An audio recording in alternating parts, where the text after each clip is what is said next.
에스겔서 14장 12절로 23절까지 찾으신 줄 알고 함께 읽겠습니다.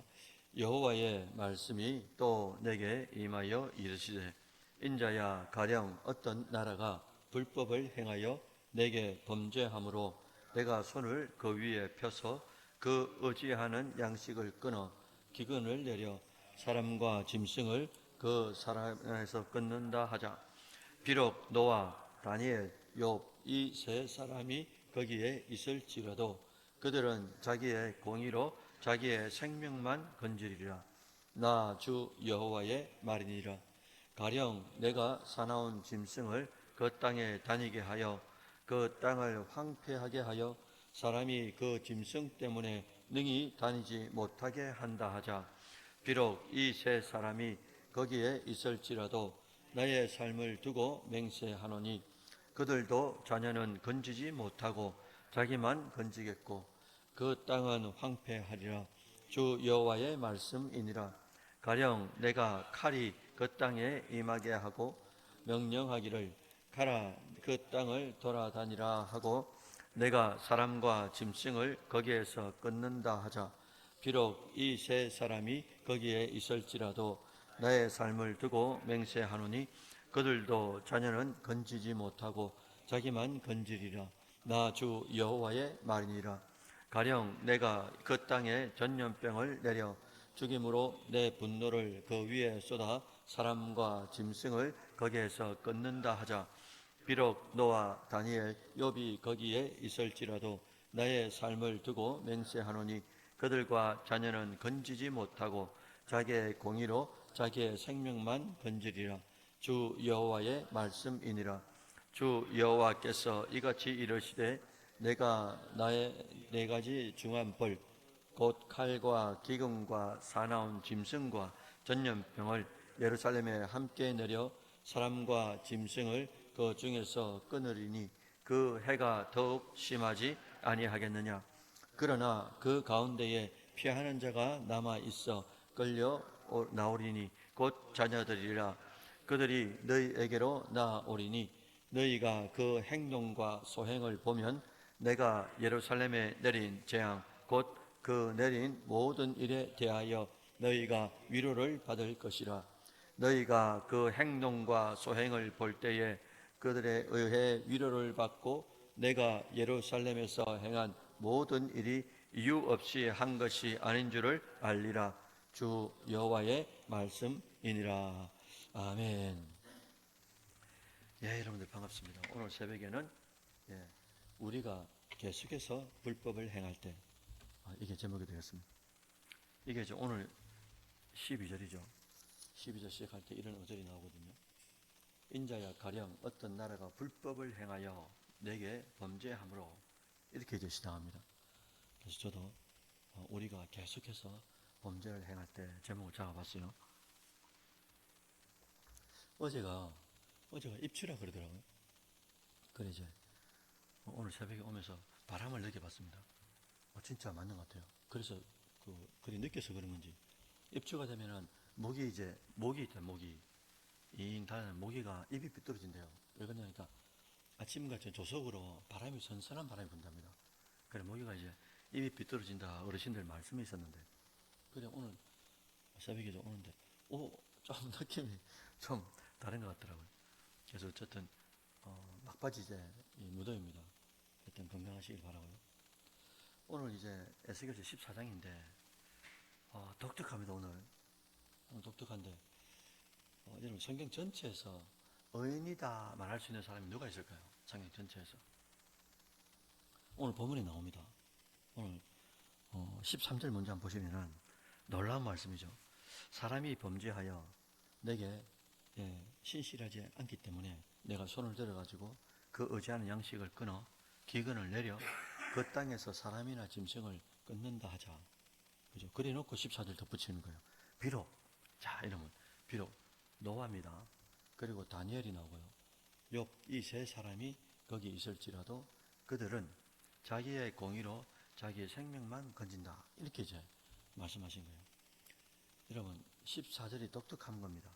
왜냐하니까 하나님께서 친히 세 사람 노아, 다니엘, 욥 이름을 친히 거론하신 거예요. 각각 다른 시대, 다른 상황 속의 사람인데 하나님은 왜 이 세 사람, 수천 명의 사람들이 있는데 성경에 등장인물들이 그 중에서 왜 이 세 사람의 이름을 거론했을까? 그리고 이 세 사람의 공통점은 뭘까? 우리가 상상할 수 있지 않습니까? 첫째는 주변 사람으로부터 믿음 때문에 여호와 하나님을 믿는 것 때문에 많은 비난과 핍박을 받은 존재입니다. 그게 공통점인 거예요. 두 번째는 이게 결정적인 건데요. 하나님 앞에 뭐라고 딱 칭함을 받았냐니까 어렵다라고 칭함받은 사람입니다. 그래서 노아 같은 경우도 당대에 어렵다고 말씀을 들었고 다니엘도 얼마나 어려웠습니까?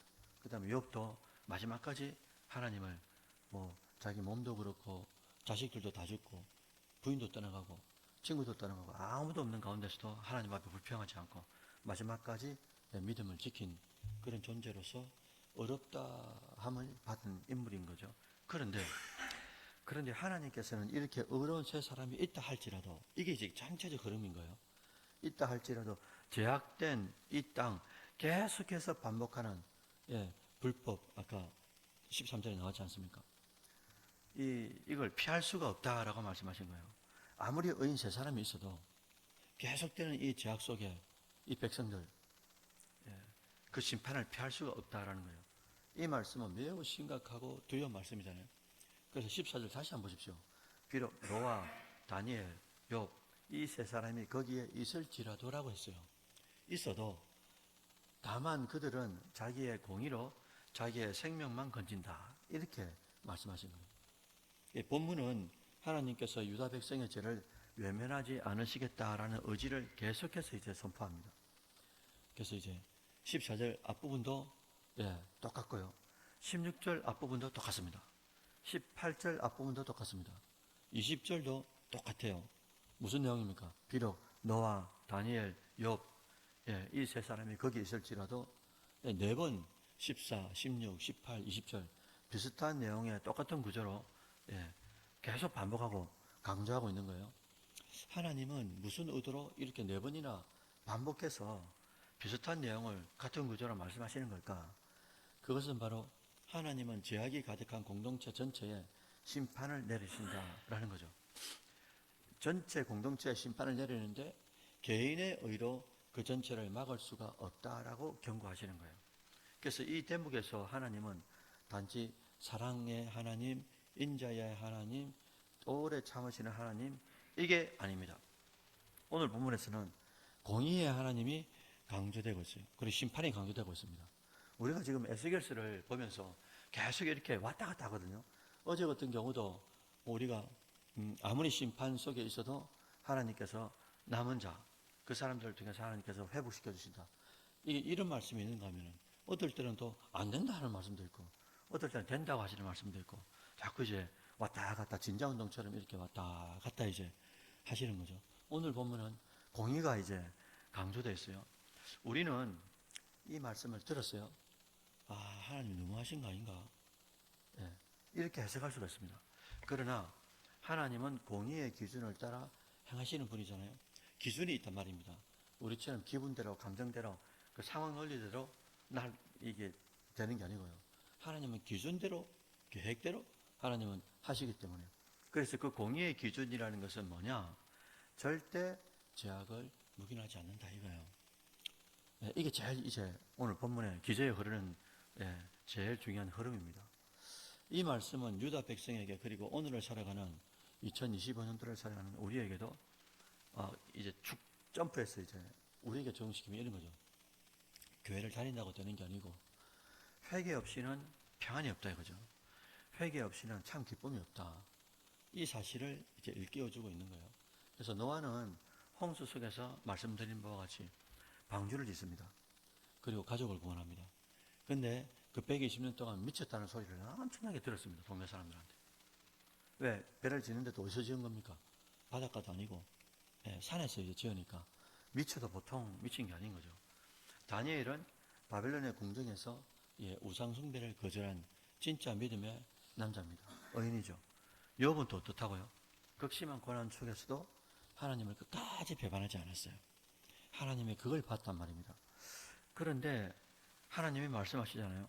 그들은 자기의 의로 자기 생명만 던질 뿐이다. 이는 공동체적 제약 앞에서 한 사람의 의로는 한계가 있다라고 이제 말씀하시는 거죠. 물론 여러분들 그 모세가 중재자가 되어가지고 하나님께서 다 쓸어버리려고 할 때 몇 번씩이나 이제 중재를 하잖아요. 하나님 어떻게 다 죽이려고 합니까? 하나님께서 홍해를 건너시고 그리고 하나님이 얼마나 위대한 분인 것을 남은 자들을 통해서 하나님께서 선포하셔야 될 텐데 어떻게 다 쓸어버리려고 하십니까?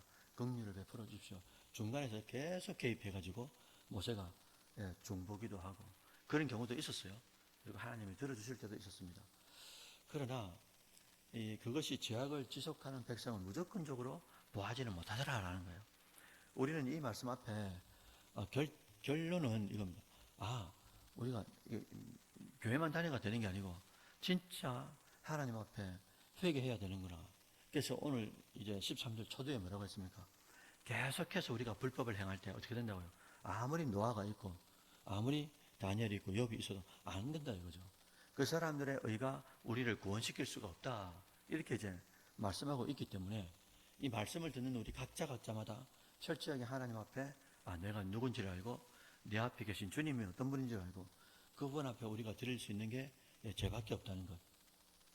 그걸 이제 말씀하시는 거죠. 그래서 누군가의 신앙에 의존하는 것. 여러분, 꼬맹이들은 저도 이제 처음 교회 다닐 때 1995년도 3월달, 4월달 봄날에 참 교회를 갔지 않습니까? 갔을 때는 어머니가 시키는 대로 하는 거예요. 목사님, 사모님이 시키는 대로 하는 겁니다. 왜? 전혀 모르기 때문에 영적으로 완전 이제 악이기 때문에. 근데 조금 시간이 되면 어떻게 합니까? 말씀의 기본이 되죠. 스탠다드가 우리가 있잖아요. 말씀이라는 게. 말씀을 이제 따라가게 되는 거죠. 그래서 우리 신앙이라는 게 초기에는 누구를 의존하는 게 맞아요. 서로 이제 믿음의 나를 세우는 게 맞죠. 그게 이제 잠시입니다. 왜? 그 사람이 나를 구원시켜주는 게 아니기 때문에. 유일한 구원자, 중보자는 예수님밖에 없으니까. 그래서 그 누구라도 중재자가 될 수 없고 누구라도 중보자가 될 수 없잖아요. 대신 이제 우리가 그분께 이제 이양하고 인도할 수는 이제 있는 거죠. 그래 누구라도 우리가 볼 때마다 하나님 불쌍히 여겨주셔야 됩니다. 나 같은 놈도 하나님이 용서하시고 구원시켜 주셨는데 하나님 저분을 저 영혼을 하나님 살려주시길 바랍니다. 이렇게 이제 기도할 수는 있다는 거죠. 마지막에 22절 23절은 하나님의 심판이 무자비한 징벌이 아니다라는 겁니다. 또 이제 급선회합니다.